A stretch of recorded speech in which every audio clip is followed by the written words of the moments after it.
Wah, saya langsung. Wah, setelah 8 tahun, ahli bertahan hidup kembali melakukan pekerjaan lamanya.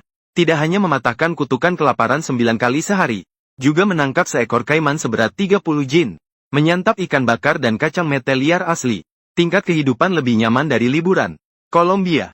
Sungai Orinoco di perbatasan dengan Venezuela. Kering dan panas. Kaya protein. Sebuah kebakaran sedang menyebar di seluruh padang rumput. Dalam episode ini, ahli bertahan hidup menantangnya. Pertama, naik perahu kano yang harganya 25 sen. Kemudian memanggil kendaraan roda 4 kecil, ATV. Menghabiskan 2,5 jam untuk mencapai tujuan. ORTLIEB. Tetap aturan lama. Tidak membawa makanan. Tidak membawa alat bertahan hidup. Bahkan lupa membawa rambut. Dia bersumpah untuk hidup lebih nyaman dari liburan. Melihat sekeliling. Tanah datar yang luas. Hanya ada sebuah gunung besar yang menjulang di depan. Berdasarkan pengalaman bertahun-tahun bertahan hidup di alam liar, semakin tinggi mendaki, semakin jauh pemandangannya. Mumpung awan putih menutupi terik matahari, tokoh botak harus segera bergerak menuju tempat yang lebih tinggi. Belum lama merasa senang. Tunggu sebentar, intuisi keenamnya memberitahunya. Ada bahaya di depan. Setelah menatap dengan saksama. Wah, seekor ular derik bersembunyi di rerumputan. Di alam liar, ini dikenal sebagai pembuat janda yang terkenal. Kecuali benar-benar terpaksa. Sebaiknya jika bisa menghindar maka hindarilah. Berjalan mendaki menuju puncak di sepanjang punggung bukit. Tidak memakan waktu lama. Seluruh padang rumput terlihat jelas di bawahnya. Di satu sisi ada hutan lebat yang berjarak 10 km. Di sisi lain ada sungai yang berjarak 1,5 km. Bagaimana memilihnya? Tokoh botak kebingungan sejenak. Setelah menempuh perjalanan seharian, merasa haus dan tenggorokan kering.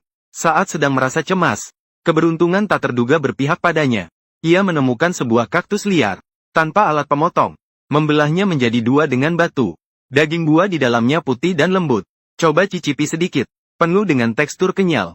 Rasanya mirip dengan mentimun. Kandungan karbohidratnya beberapa kali lipat dari daging sapi. Mengenyangkan hingga setengah penuh. Langit mulai gelap. Belum mendirikan tempat berlindung. Bertentangan dengan keadaan alamiah. Bermain mahjong semalaman. Keesokan harinya, matahari belum terbit. Deye terbangun dengan mata yang masih mengantuk. Cuaca di sini sering berubah-ubah. Tanpa peringatan dari langit, tiba-tiba turun gerimis halus. Khawatir basah dan mengalami hipotermia. Lebih baik pergi ke hutan lebat di bawah gunung untuk berlindung. Bergerak cepat dalam 3 langkah. Tiba di tepi hutan. Saat bingung memikirkan sarapan, sebatang tebu liar terlihat oleh si botak. Tak tahan lapar dan haus. Bahkan flavor pun tidak dilewatkan. Aroma lembut dengan sedikit manis tebu. Rasanya sungguh luar biasa. Makan sampai kenyang sekitar 7 atau 8 bagian. Setelah keluar dari semak belukar, ini bukan pertanda baik. Menemukan seonggok kotoran puma di tanah. Dari warna dan bau. Sepertinya sudah ada di sini cukup lama. Untuk keamanan, lebih baik tinggalkan tempat ini. Saat hujan berhenti, langit cerah dan arah angin berubah tiba-tiba. Kebakaran liar menyebar dengan sangat cepat. Menuju ke arah Rimbal. Aturan lamanya adalah menghindari jika bisa. Tiba di dekat hutan. Sebuah sungai muncul di depan mata. Ikan mas liar terlihat jelas di bawah air. Lelah dan haus. Haus sekali hingga meminum air sampai kenyang. Masalah sumber air terpecahkan. Secara alami harus berjalan menuju hilir. Memanfaatkan tas ransel untuk memulai perjalanan arung. Jalan dipenuhi rumput liar. Berenang sangat menguras tenaga. Semakin dalam air di depan, progresnya meningkat cukup pesat. Begitu terus tanpa tahu berapa lama. Tokoh utama terpesona oleh sejenis buah beri di pinggir jalan. Adalah lezat yang jarang ditemukan bagi para penyintas. Mendarat dan memetik 1 buah. Mencicipi sedikit. Asam manis. Kaya akan antioksidan. Setelah selesai, bungkus beberapa lagi. Untuk persediaan sewaktu-waktu. Berendam seperti ini selama lebih dari 4 jam. Akalnya mengingatkan bahwa sudah waktunya mempertimbangkan masalah berkemah. Berdiri di tepi. Melihat ikan mas liar di dalam air. Berencana membuat keranjang ikan dengan pintu masuk besar dan pintu keluar kecil. Begitu ada yang rakus, pasti tidak akan bisa keluar. Setelah berkata, mengumpulkan belasan dahan dan menancapkannya di tanah. Menggunakan sulur sebagai bahan anyaman. Dengan tangan, mulai mengerjakan pekerjaan lama. Waktu berlalu detik demi detik, 6 jam. Belum menyelesaikan setengah dari progres. Tidak dapat menahan diri untuk menyadari keterampilan memang sedikit berkarat. Melihat hari mulai gelap. Membangun villa. Sudah tidak sempat mengumpulkan banyak ranting kering dan kayu busuk di sekitar. Membuat penghalang alami berduri. Sedikit banyak dapat memberikan efek takut pada hewan buas besar. Lapar tak tertahankan. Makan sedikit buah liar yang dikemas siang hari sebagai camilan malam. Waktu memasuki hari ketiga. Tersiksa oleh nyamuk betina semalaman. Tokoh utama terbangun dengan wajah penuh kelelahan. Tak banyak yang bisa dikatakan. Tak banyak yang bisa dibicarakan. Pertama turun ke sungai untuk menyegarkan diri. Kembali ke tepian untuk melanjutkan merajut cacing tanah. Kiri kanan serentak. Lanjutkan hingga lelah, lalu habis tenaga. Menghabiskan setengah hari lagi. Akhirnya selesai dengan sukses. Mengenai umpan. Digantikan dengan buah liar. Berharap ikan kecil setempat tidak acuh. Seketika 2 jam berlalu. Datang memeriksa perangkap dengan penuh harapan. Oh sayangku, seharian berusaha. Pada akhirnya tidak menangkap sehelai bulu ikan pun. Seketika membuatnya meragukan tempat perkemahan. Di tanah hanya ada semak belukar yang gundul. Bahkan tidak ada tempat berlindung. Setelah berpikir sejenak, memutuskan untuk pindah ke semak belukar yang lebih besar. Melihat matahari terik di atas kepala. Tidak ingin terkena sengatan matahari. Sebaiknya menunggu suhu turun untuk bergerak. Sekejap mata, matahari akan terbenam. Membawa perbekalan. Tokoh utama berangkat. Tidak hanya cahayanya cukup, udara juga segar. Inilah waktu yang tepat untuk melanjutkan perjalanan. Segera langit mulai gelap. Tanpa peta dan kompas. Tokoh utama yang cerdas menggunakan gunung batu besar sebagai referensi. Berjalan dari sore hingga tidak bisa melihat tangan sendiri. Di sini banyak terdapat hewan kucing besar dan ular berbisa. Mengatakan tidak takut adalah bohong. Terus berjalan. Lelah. Mencari lahan kosong terdekat untuk beristirahat. Tindakan ini membuat si botak teringat dirinya 10 tahun yang lalu. Hanya mengandalkan intuisi, berani menempatkan diri dalam bahaya. Namun harus diakui, kemampuan untuk bertahan lapar selama 3 hari tidak berkurang. Waktu memasuki hari keempat. Pagi-pagi sekali terdengar suara gemuruh dari semak belukar di samping. Dipandu oleh rasa penasaran. Dengan berani pergi untuk menyelidiki. Berjalan mendekat. Wah, bukankah ini yang saya harapkan, air? Beberapa tegukan menghilangkan dahaga. Sekalian memasukkan perangkap cacing tanah ke dalam air. Belajar dari kegagalan kemarin. Tokoh utama pergi ke padang rumput mencari rayap sebagai umpan. Menaruh potongan besar ke perangkap. Tidak percaya ada ikan yang bisa menahan godaan protein. Selesai memasang, dia tidak berdiam diri. Menemukan 2 buah hamburger liar tidak jauh dari situ. Terlihat cukup menggugah selera. Tapi katanya bisa menyebabkan kebotakan permanen. Tokoh utama yang botak tidak khawatir sama sekali. Cangkangnya keras. Menjadi bahan yang bagus untuk membuat wadah. Dengan cepat, 40 menit berlalu. Tak sabar memeriksa perangkap ikan. Begitu membuka dan melihat, ternyata kepala yang tidak berambut memang cerdas. Memang ada ikan yang tertangkap, tidak sempat menyalakan api. Rasa lapar membuat langsung menikmatinya. Sashimi terasa kenyal. Aroma amis ikan sangat tajam. Agar tidak menyia-nyiakan bahan makanan, memutuskan untuk menyalakan api. Mengumpulkan beberapa ranting kering. Mengambil seutas tali dari kaki celana. Menyiapkan alat bor tangan dengan formula 3+5=2. Menggosok dengan penuh kekuatan. Segera terlihat percikan api muncul. Menyalakan api itu mudah. Mengembus api dengan jamur untuk menyulut api. Sementara sedang sibuk menyalakan api, perangkap kembali menangkap beberapa ikan liar. Semua ikan ditusukkan ke batang, tanpa bumbu apapun. Dipanggang di atas api. 5 menit kemudian, aroma harum menyebar. Satu gigitan terasa renyah. Benar-benar. Mengunyah tulang dan jeroan hingga hancur. Kandungan proteinnya beberapa kali lipat dari daging sapi. Waktu menunjukkan hari kelima. 4 elemen dasar untuk bertahan hidup sudah lengkap. Kini saatnya baginya untuk memulai mode liburan. Memecahkan kacang dengan batu. Daging buah di dalamnya menyebabkan kebotakan permanen. Namun, ahli bertahan lapar sudah kebal. Demi keamanan lebih baik tidak dimakan. Sedangkan residu di dalam cangkang, langsung dibersihkan dengan membakar menggunakan arang. Sangat cocok dijadikan sebagai wadah. Jika ingin bertahan hidup di sini dalam jangka panjang, hanya mengandalkan bibit ikan masih jauh dari cukup. Saat mencari makanan di sekitar, astaga, menemukan sebuah kacang mete di tanah. Mengangkat kepala melihat, oh Tuhan. Seolah-olah keberuntungan hadir dibukakan pintu oleh ibunya. Keberuntungan telah datang. Memetik satu. Mencicipinya dengan lahap. Tidak hanya berair. Rasanya antara pepaya dan semangka. Kandungan karbohidratnya puluhan kali lipat daging sapi. Mengemas belasan buah membawanya kembali ke perkemahan.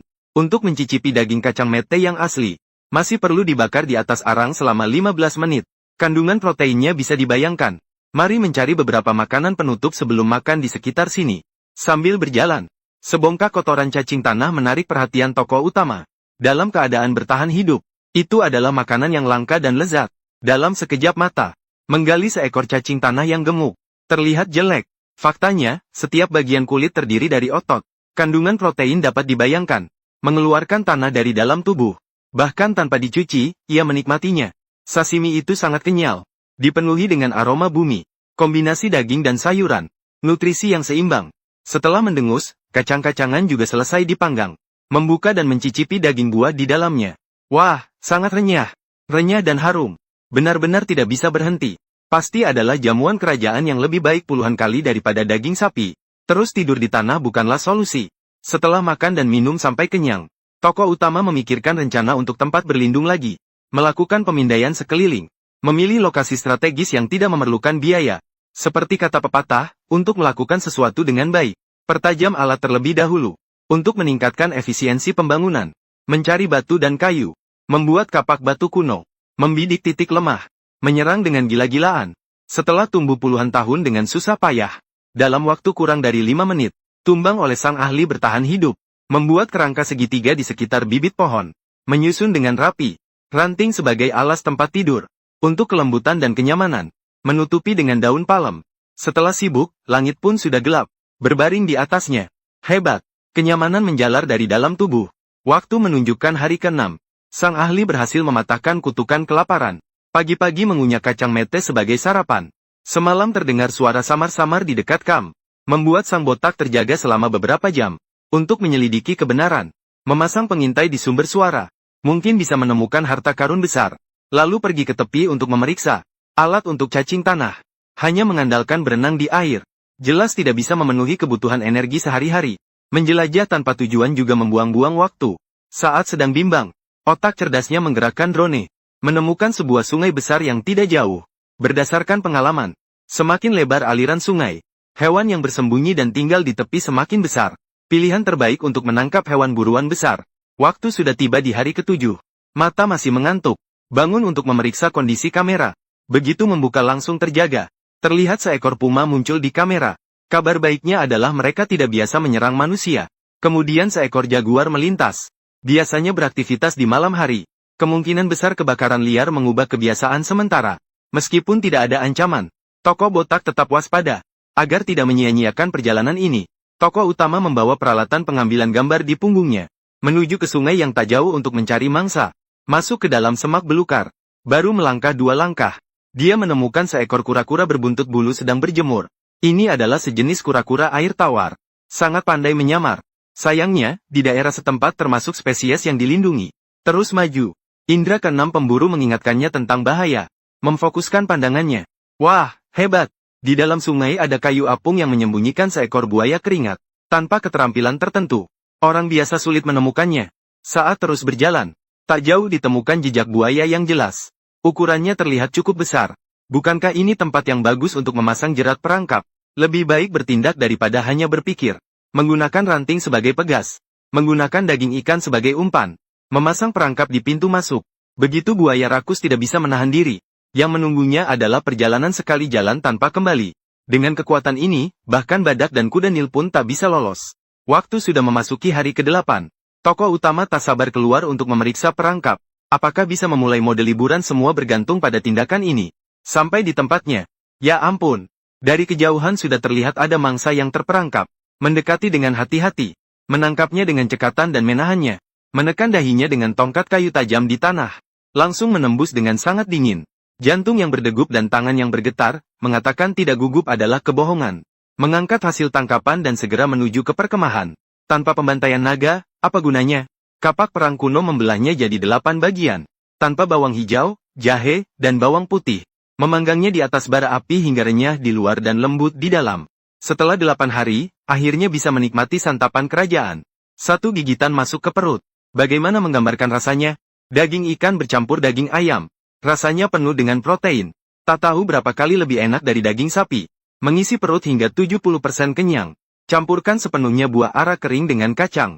Campuran menjadi puding sebagai hidangan penutup. Jika ada segelas bir H82 tahun. Saat itu, hari-hari kecil itu tak ada bedanya dengan liburan. Seketika, waktu telah mencapai hari ke-10. Saat perpisahan telah tiba. Melihat segala yang ada di perkemahan, tokoh utama merasa sangat bangga. Dalam masyarakat modern yang dipenuhi berbagai tekanan dan kekhawatiran, justru kehidupan sendiri seperti ini lebih membantu membuka wawasan. Membuat orang berpikir secara mandiri. Menempuh beberapa kilometer hingga mencapai titik evakuasi. Di sini, dia pun berhasil menyelesaikan tantangan ini dengan lancar.